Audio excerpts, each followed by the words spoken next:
ಶುಭೋದಯ, ನಮಸ್ಕಾರ, welcome to Yoyo Kannada. ಬನ್ನಿ ಈಗ ನೋಡೋಣ ಈ ದಿನದ ರಾಶಿ ಫಲಗಳನ್ನ. ಮೊದಲಿಗೆ ಮೇಷರಾಶಿ. ಮೇಷರಾಶಿಯಲ್ಲಿರುವವರಿಗೆ ಈ ದಿನ ಹೊಸ ಅವಕಾಶಗಳು ಬರುತ್ತವೆ. ಉದ್ಯೋಗದಲ್ಲಿ ಚರ್ಚೆಗಳು ಜಯಶೀಲವಾಗುತ್ತವೆ. ಆರ್ಥಿಕವಾಗಿ ಲಾಭದಾಯಕದ ದಿನ. ವೃಷಭ ರಾಶಿ. ಕುಟುಂಬದ ಸದಸ್ಯರೊಂದಿಗೆ ಸಮಯವನ್ನ ಕಳೆಯುತ್ತೀರಿ. ವೃತ್ತಿ ಜೀವನದಲ್ಲಿ ನಿರ್ಣಾಯಕ ತೀರ್ಮಾನಗಳನ್ನ ತೆಗೆದುಕೊಳ್ಳುವಾಗ ಎಚ್ಚರಿಕೆ ವಹಿಸುವುದು ಉತ್ತಮ. ಮಿಥುನ ರಾಶಿ. ಪ್ರವಾಸದ ಯೋಜನೆಗಳು ಯಶಸ್ಸು ಕಾಣುತ್ತವೆ. ಆತ್ಮವಿಶ್ವಾಸ ಹೆಚ್ಚಾಗಲು ಅವಕಾಶಗಳು ಸಿಗುತ್ತವೆ. ಸೃಜನಾತ್ಮಕ ಕೆಲಸಗಳಲ್ಲಿ ಯಶಸ್ಸು ಸಿಗುತ್ತದೆ. ಕಟಕ ರಾಶಿ. ವ್ಯಾಪಾರದಲ್ಲಿ ಮುನ್ನಡೆ ಸಾಧಿಸುತ್ತೀರಿ. ಆರೋಗ್ಯದ ಕಡೆಗೆ ಹೆಚ್ಚು ಗಮನ ಕೊಡಿ. ಸ್ನೇಹಿತರ ಜೊತೆ ಉತ್ತಮ ಸಮಯ ಕಳೆಯುವ ಸಾಧ್ಯತೆಗಳಿವೆ. ಸಿಂಹ ರಾಶಿ. ಆರ್ಥಿಕವಾಗಿ ಹೆಚ್ಚು ಲಾಭಾಕಾಂಕ್ಷಿ ನಿರ್ಧಾರಗಳನ್ನು ತೆಗೆದುಕೊಳ್ಳುತ್ತೀರಿ. ವೈಯಕ್ತಿಕ ಸಂಬಂಧದಲ್ಲಿ ಸೂಕ್ಷ್ಮವಾಗಿರಿ. ಉಭಯತೆಯು ಮುನ್ನಡೆ ಸಾಧಿಸಬಹುದು. ಕನ್ಯಾ ರಾಶಿ. ಆಡಳಿತಾತ್ಮಕ ಕೆಲಸಗಳಲ್ಲಿ ಯಶಸ್ಸು. ಸ್ನೇಹಿತರಿಂದ ಬೆಂಬಲ. ಹಣಕಾಸು ಹೂಡಿಕೆಗಳಿಗೆ ಉತ್ತಮ ಸಮಯ. ತುಲಾ ರಾಶಿ. ಕೌಟುಂಬಿಕ ಜೀವನದಲ್ಲಿ ಸಂತೋಷ ಇದೆ. ಕೆಲಸ ಸ್ಥಳದಲ್ಲಿ ಉದಾಹರಣೆಯಾಗುತ್ತೀರಿ. ಆರ್ಥಿಕವಾಗಿ ನಿಮ್ಮ ಯೋಚನೆಗಳು ಯಶಸ್ಸು ಕಾಣುತ್ತವೆ. ವೃಶ್ಚಿಕ ರಾಶಿ. ಅನಿರೀಕ್ಷಿತವಾಗಿ ಹೊಸ ಸಂಬಂಧಗಳ ಪ್ರವೇಶ, ಜೊತೆಗೆ ಮನೆಯಲ್ಲಿ ಸಂತೋಷದ ವಾತಾವರಣ. ಹೊಸ ಯೋಚನೆಗಳನ್ನು ಆರಂಭಿಸಲು ಉತ್ತಮ ಸಮಯ. ಧನುರಾಶಿ. ಇತರರ ಸಲಹೆಗಳನ್ನ ಗಮನದಲ್ಲಿಟ್ಟುಕೊಳ್ಳಿ. ಆರೋಗ್ಯದ ಕಡೆಗೆ ಗಮನ ಹರಿಸಿ. ಹೊಸ ಹೂಡಿಕೆಗಳಲ್ಲಿ ತ್ವರಿತ ನಿರ್ಧಾರ ಕೈಗೊಳ್ಳದಿರಿ. ಮಕರ ರಾಶಿ. ಇಂದಿನ ದಿನವು ವೃತ್ತಿ ಜೀವನದಲ್ಲಿ ಸಾಧನೆ ನೀಡುತ್ತದೆ. ಹಣಕಾಸು ಹೂಡಿಕೆಗಳು ಲಾಭದಾಯಕವಾಗಿರುತ್ತವೆ. ಕುಟುಂಬದೊಂದಿಗೆ ಸಂತೋಷದ ಕ್ಷಣಗಳನ್ನ ಹಂಚಿಕೊಳ್ಳುತ್ತೀರಿ. ಕುಂಭರಾಶಿ. ಮಿತವಾಗಿ ವ್ಯಯ ಮಾಡಿ. ಪ್ರಯಾಣದ ವೇಳೆ ಎಚ್ಚರಿಕೆ ವಹಿಸಿ. ಸ್ನೇಹಿತರಿಂದ ಸಹಕಾರ ಇದೆ. ಇನ್ನು ಕೊನೆಯದಾಗಿ ಮೀನರಾಶಿ. ವೃತ್ತಿ ಜೀವನದಲ್ಲಿ ಹೊಸ ಅವಕಾಶಗಳು ಎದುರಾಗುತ್ತವೆ. ಪಾರಿವಾರಿಕ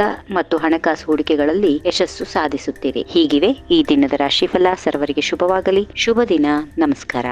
ಈ ವಿಡಿಯೋ ನಿಮಗೆ ಇಷ್ಟವಾದಲ್ಲಿ ಲೈಕ್ ಮಾಡಿ, ಶೇರ್ ಮಾಡಿ, ಸಬ್ಸ್ಕ್ರೈಬ್ ಮಾಡಿ.